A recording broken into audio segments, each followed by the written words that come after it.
कालसूर के विनाश के बाद पूरी धरती पर शांति लौट आई थी। अमर्त्य योद्धा अपने गुप्त आश्रमों में वापस चले गए और रुद्र प्रताप, अर्जुन और अनाया अपने राज्य में लौट आए। लेकिन कहीं न कहीं सभी के मन में एक सवाल था, क्या यह वास्तव में अंत था?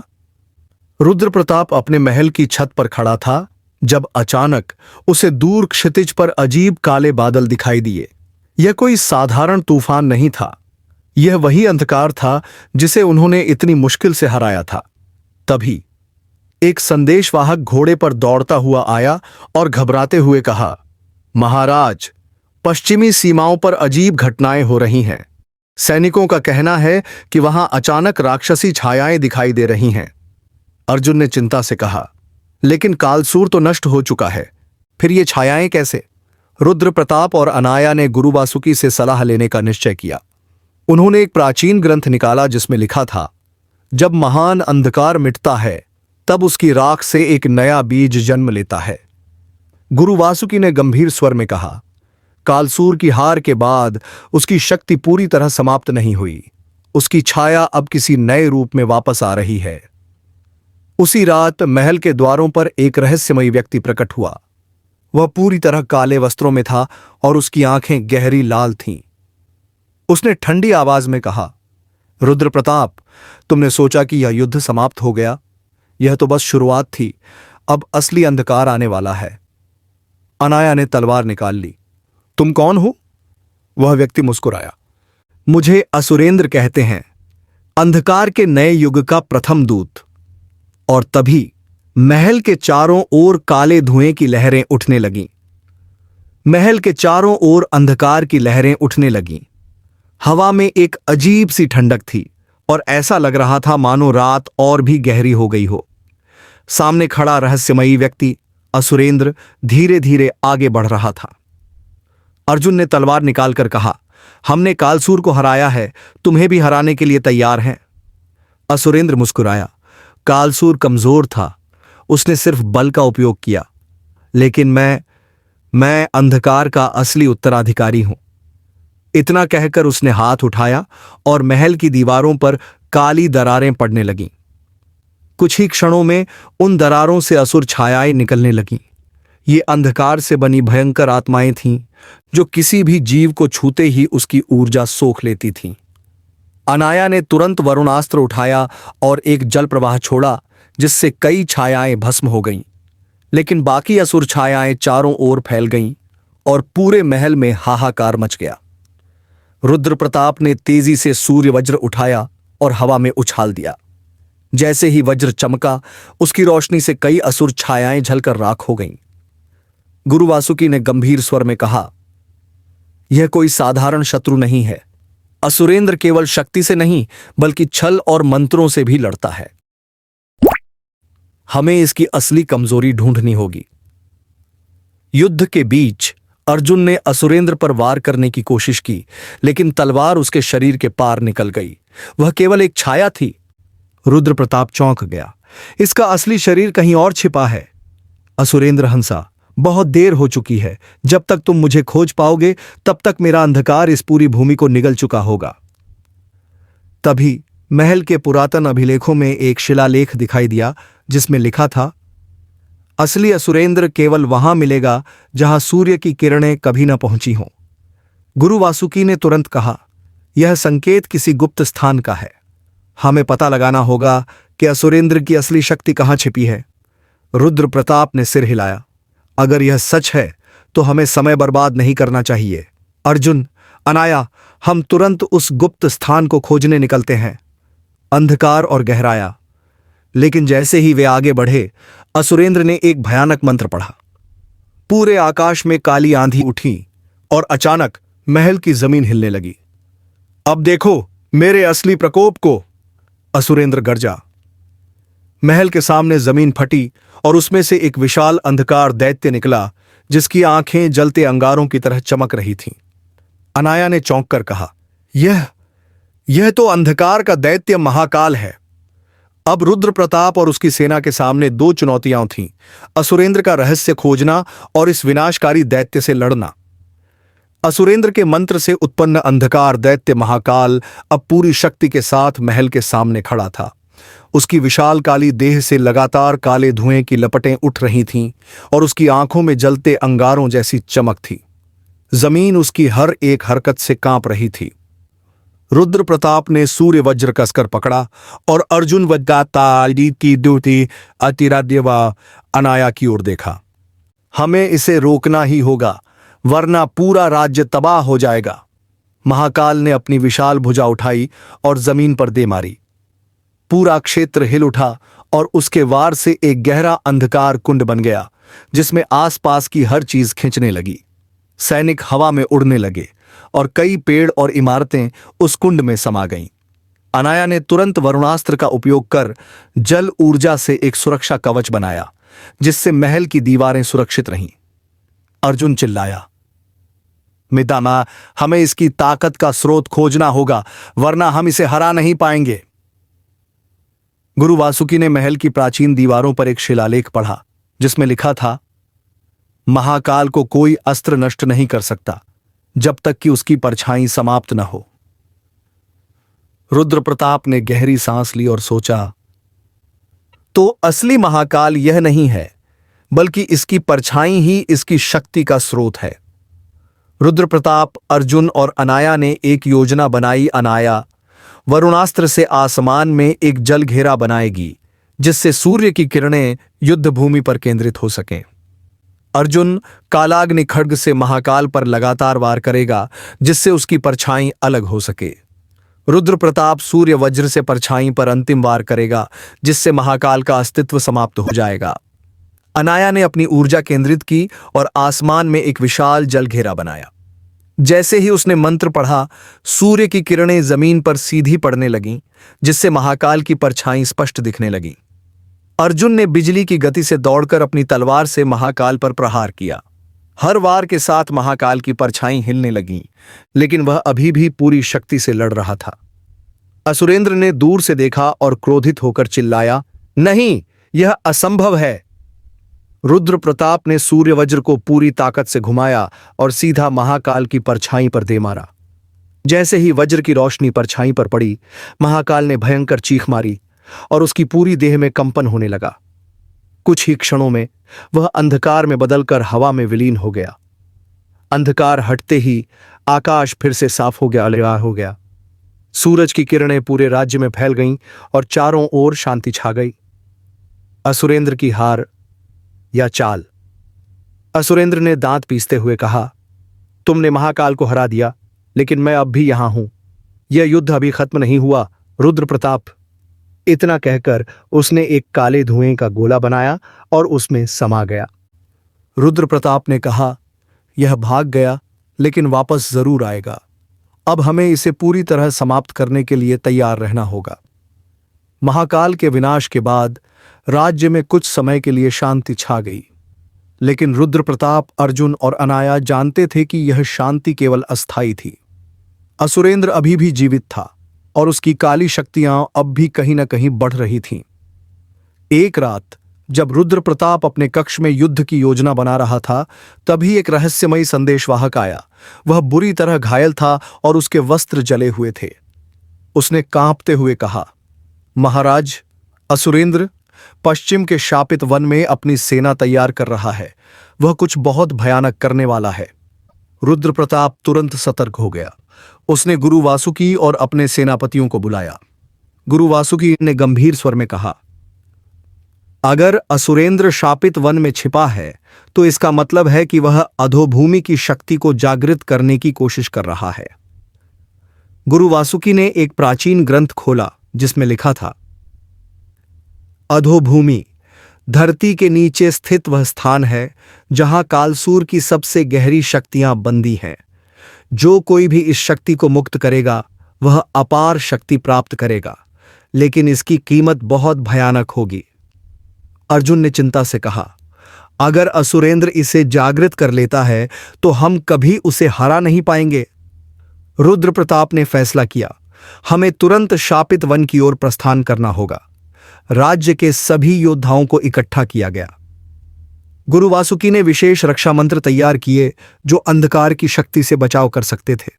अनाया ने कहा, मैं वरुणास्त्र को और शक्तिशाली बनाने की कोशिश करूंगी। अर्जुन ने अपनी तलवार को तेज करते हुए कहा, हमें इस बार असुरेंद्र को पूरी तरह खत्म करना होगा। रुद्र प्रताप ने सूर्य वज्र उठाया और बोले, यह युद्ध केवल हमारे राज्य के लिए नहीं बल्कि पूरे संसार के भविष्य के लिए होगा। अगली सुबह रुद्र प्रताप, अर्जुन, अनाया और उनकी सेना शापित वन की ओर बढ़ने लगे। जैसे जैसे वे आगे बढ़े, हवा भारी होती गई। पेड़ काले पड़ चुके थे और चारों ओर एक अजीब सी गूंज थी। तभी जंगल के बीच से असुर योद्धाओं की एक सेना निकली। उनकी आंखों में अंधकार जल रहा था। असुरेंद्र की आवाज गूंजी, तुम्हारी मृत्यु यहीं लिखी जा चुकी है, रुद्र प्रताप। और तभी आकाश में काले बादल घिरने लगे और जमीन कांप उठी। असली युद्ध अब शुरू होने वाला था। शापित वन के घने अंधकार में रुद्र प्रताप, अर्जुन, अनाया और उनकी सेना धीरे धीरे आगे बढ़ रही थी। हर तरफ मृत पेड़, झुलसे हुए पौधे और अजीब सी गूंजती हुई चीखें सुनाई दे रही थीं। ऐसा लग रहा था जैसे जंगल खुद ही चेतावनी दे रहा हो, आगे मत बढ़ो। लेकिन रुद्र प्रताप को कोई डर नहीं था। उसके पास सिर्फ एक ही लक्ष्य था, असुरेंद्र को रोकना, इससे पहले कि वह अधोभूमि की शक्ति को जागृत कर दे। जैसे ही वे जंगल के बीच पहुंचे, अचानक जमीन फटी और अंधकार से भरी असुर सेना प्रकट हुई। ये कोई साधारण राक्षस नहीं थे। इनकी आंखों में काली आग जल रही थी और उनके शरीर से धुआं निकल रहा था। अर्जुन ने तुरंत तलवार निकाल ली। युद्ध के लिए तैयार हो जाओ। असुर सेना ने उन पर धावा बोल दिया। तलवारें टकराने लगीं, मंत्र गूंजने लगे और चारों ओर विनाश का तांडव शुरू हो गया। अनाया ने वरुणास्त्र का उपयोग किया, जिससे जल ऊर्जा की धाराएं निकलीं और कई असुर योद्धा भस्म हो गए। अर्जुन अपनी कालाग्नि खड्ग से अंधकार के सैनिकों को काटते हुए आगे बढ़ा। रुद्र प्रताप ने सूर्य वज्र उठाकर एक प्रबल वार किया, जिससे तेज प्रकाश फैला और कई असुर चीखते हुए धूल में मिल गए। लेकिन असुर सेना का अंत नहीं हो रहा था, वे लगातार बढ़ रहे थे। तभी हवा में एक काली आंधी उठी और उसके साथ ही असुरेंद्र प्रकट हुआ। उसका पूरा शरीर अंधकार से घिरा था और उसकी आंखों में भयंकर ज्वाला जल रही थी। तुमने मुझे रोकने की कोशिश की, लेकिन अब बहुत देर हो चुकी है, असुरेंद्र गरजा। उसने अपने हाथ ऊपर उठाए और जंगल के केंद्र में जमीन हिलने लगी। कुछ ही पलों में धरती बीच से फट गई और वहां एक विशाल अंधकार द्वार प्रकट हुआ, अधोभूमि का द्वार। गुरु वासुकी ने भयभीत होकर कहा, अगर यह द्वार पूरी तरह खुल गया तो संसार में कभी रोशनी नहीं बचेगी। असुरेंद्र ने अंधकार मंत्र पढ़ना शुरू किया। द्वार के चारों ओर काले ज्वालाएं उठने लगीं और उसकी चट्टानों पर अजीब से शिलालेख चमकने लगे। रुद्र प्रताप समझ गया कि अगर वह तुरंत इसे नहीं रोकता तो सब खत्म हो जाएगा। हमें इस द्वार को खुलने से पहले ही बंद करना होगा। लेकिन तभी असुरेंद्र जोर से हंसा और बोला, अब कोई नहीं बचा सकता तुम्हें। और उसके साथ ही अधोभूमि से एक भयंकर शक्ति उठने लगी। असुरेंद्र के अंधकार मंत्र से अधोभूमि का द्वार पूरी तरह से जागृत हो चुका था। उसकी चट्टानों पर उभरे हुए प्राचीन शिलालेख चमकने लगे और भीतर से एक भयानक गूंज निकलने लगी, मानो कोई पुरानी दबी हुई शक्ति जागने को बेताब हो। रुद्र प्रताप, अर्जुन और अनाया घातक लड़ाई के बावजूद डटे हुए थे। वे जानते थे कि अगर द्वार पूरी तरह खुल गया तो संसार हमेशा के लिए अंधकार में डूब जाएगा। अचानक द्वार के भीतर से काली ऊर्जा की लहरें उठने लगीं। जमीन कांप उठी और उसके साथ ही चारों दिशाओं में अधोभूमि के असुर निकलने लगे। वे किसी छाया की तरह थे, लेकिन उनके स्पर्श मात्र से जमीन जलने लगती थी। गुरु वासुकी ने तुरंत चेताया, ये असुर कालमाया से बने हैं, इन पर कोई साधारण अस्त्र असर नहीं करेगा। अर्जुन ने अपनी तलवार से वार किया, लेकिन असुर उसकी तलवार के पार निकल गए, बिना किसी नुकसान के। अनाया ने चिंतित स्वर में कहा, तो इन्हें रोकने का कोई और उपाय निकालना होगा। रुद्र प्रताप ने गुरु वासुकी से पूछा, क्या कोई ऐसा तरीका है जिससे हम द्वार को बंद कर सकें? गुरु वासुकी ने ग्रंथों को याद कर कहा, अधोभूमि का द्वार केवल तभी बंद हो सकता है जब उसे खोलने वाले का रक्त इसके चक्र पर पड़े। रुद्र प्रताप ने तुरंत समझ लिया। इसका मतलब था कि असुरेंद्र को पराजित करना ही एकमात्र रास्ता था। असुरेंद्र को यह समझ आ गया कि रुद्र प्रताप उसकी योजना को भांप चुका है। उसने जोर से हंसते हुए कहा, तुम मुझे रोक नहीं सकते रुद्र प्रताप, अब अधोभूमि की शक्ति मेरी है। अचानक असुरेंद्र ने अपनी दोनों भुजाएं उठाईं और पूरे आकाश में काले तूफान की लहरें दौड़ गईं। जमीन फटने लगी और महाकाल की तरह एक और भयावह दैत्य तमोग्रह उठ खड़ा हुआ। गुरु वासुकी चौंक गए। यह तो अंधकार का अंतिम रक्षक है, इसे हराना असंभव है। लेकिन रुद्र प्रताप पीछे हटने वालों में से नहीं था। उसने सूर्य वज्र उठाया। उसकी आंखों में एक अलग ही ज्वाला थी। हर असंभव को संभव बनाना ही योद्धा का धर्म है। और वह सीधे तमोग्रह की ओर कूद पड़ा। तमोग्रह के जागते ही पूरा आकाश काले तूफान में बदल गया। उसकी भयानक गर्जना से जमीन कांपने लगी और अधोभूमि के द्वार से अंधकार की लपटें उठने लगीं। असुरेंद्र अब और भी शक्तिशाली लग रहा था। उसकी आंखों में विजय की चमक थी। अब कोई मुझे नहीं रोक सकता, असुरेंद्र गरजा। रुद्र प्रताप ने सूर्य वज्र कसकर पकड़ा और अर्जुन व गुरु वासुकी की ओर देखा। सभी जानते थे यह अंतिम लड़ाई थी। तमोग्रह ने अपने विशाल काले हाथों से एक अंधकारीय शक्ति स्फोट छोड़ा। जैसे ही वह जमीन से टकराया, पूरा क्षेत्र ध्वस्त होने लगा। पेड़ राख बन गए, सैनिक हवा में उड़कर अंधकार में समा गए। गुरु वासुकी ने चेताया, हमें इसे रोकने के लिए कुछ विशेष करना होगा। यह सामान्य राक्षस नहीं, स्वयं अधोभूमि का रक्षक है। रुद्र प्रताप ने तुरंत योजना बनाई। अनाया वरुणास्त्र का उपयोग कर अधोभूमि के द्वार को सील करने की कोशिश करेगी। अर्जुन कालाग्नि खड्ग से असुरेंद्र पर हमला करेगा, जिससे वह व्यस्त हो जाए। रुद्र प्रताप सूर्य वज्र से तमोग्रह पर अंतिम प्रहार करेगा। अर्जुन ने असुरेंद्र पर हमला किया। उनकी तलवारें टकराईं और आकाश में चिंगारियां उड़ने लगीं। तुम मुझे नहीं रोक सकते अर्जुन, असुरेंद्र हंसा। लेकिन अर्जुन मुस्कुराया, मैं तुम्हें नहीं रोक रहा, मैं सिर्फ तुम्हारा ध्यान भटका रहा हूं। उधर अनाया ने वरुणास्त्र का उपयोग कर अधोभूमि के द्वार पर जल ऊर्जा प्रवाहित की, जिससे उसकी शक्ति क्षीण होने लगी। लेकिन द्वार पूरी तरह बंद नहीं हो रहा था।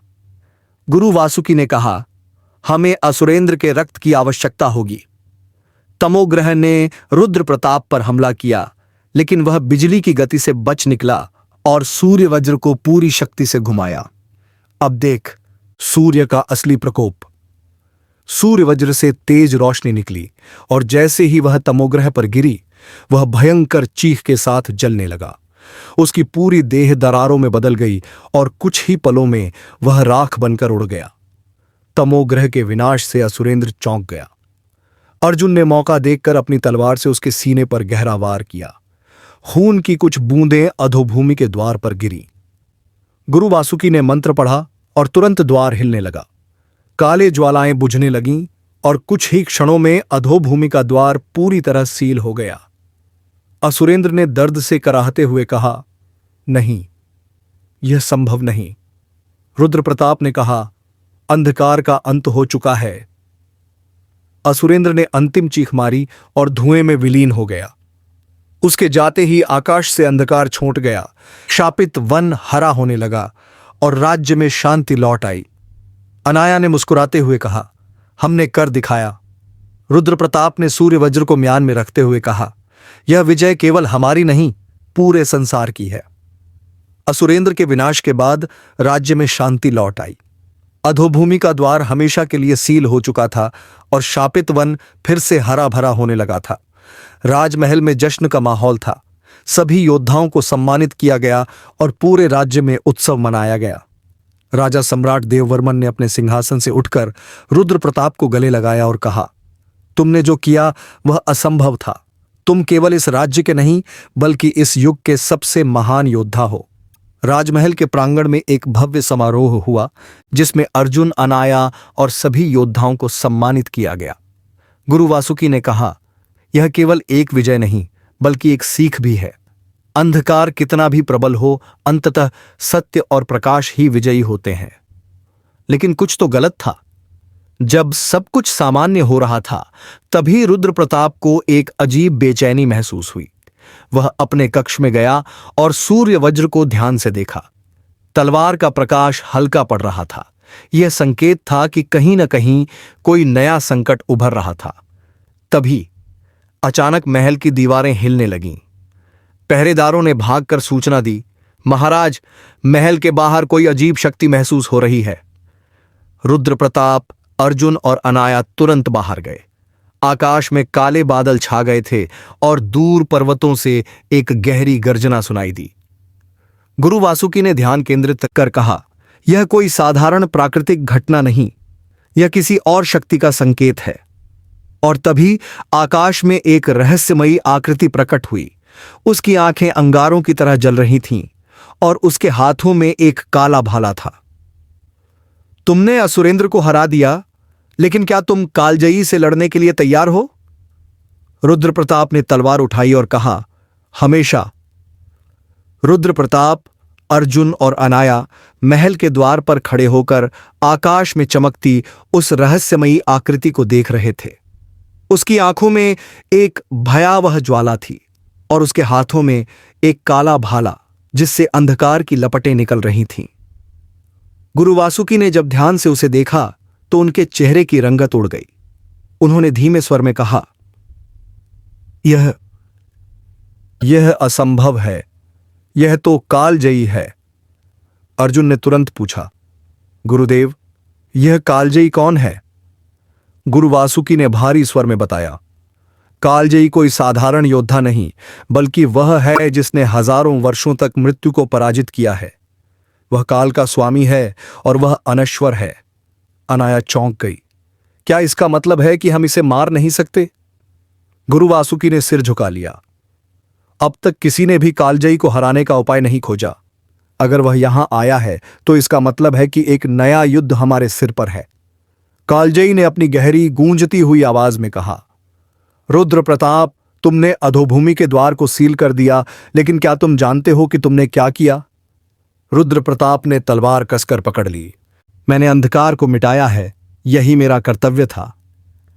कालजयी हंसा, तुम्हारी सोच सीमित है योद्धा। अधोभूमि केवल अंधकार का स्रोत नहीं थी, वह एक संतुलन का केंद्र थी। अब जब वह द्वार बंद हो चुका है तो पृथ्वी पर शक्ति का असंतुलन पैदा हो गया है, और जब संतुलन टूटता है तब विनाश निश्चित होता है।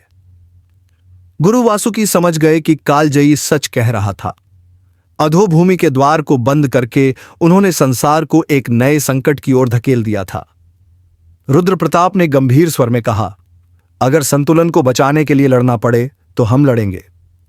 कालजयी ने अपने काले भाले को जमीन पर मारा और पूरे आकाश में एक दरार बन गई। उसमें से समय की लहरें निकलने लगीं, जैसे भूत, भविष्य और वर्तमान एक साथ टकरा रहे हों।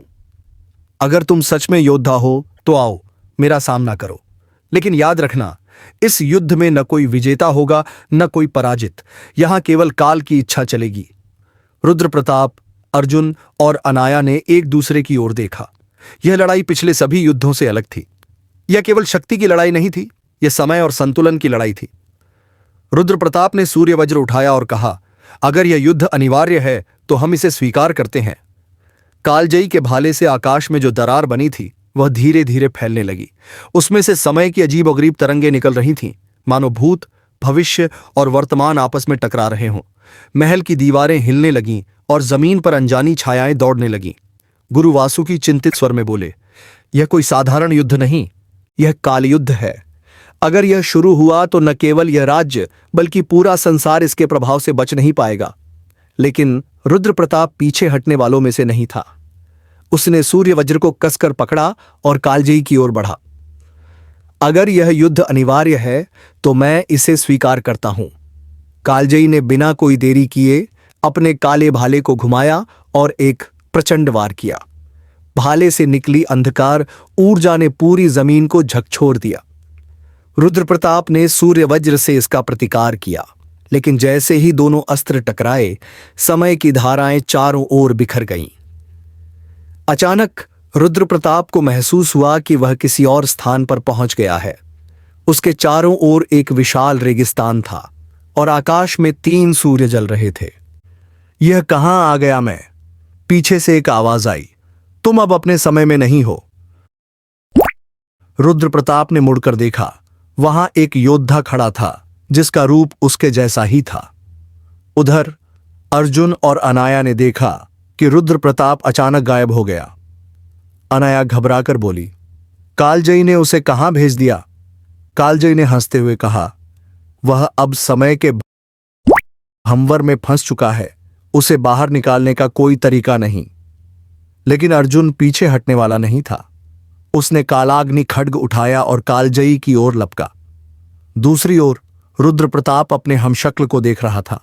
वह योद्धा मुस्कुराया और कहा, मैं तुम्हारा भविष्य हूं और मैं तुम्हें चेतावनी देने आया हूं। अगर तुमने यह युद्ध जारी रखा तो संसार नष्ट हो जाएगा। रुद्र प्रताप चौंक गया। क्या यह सच है?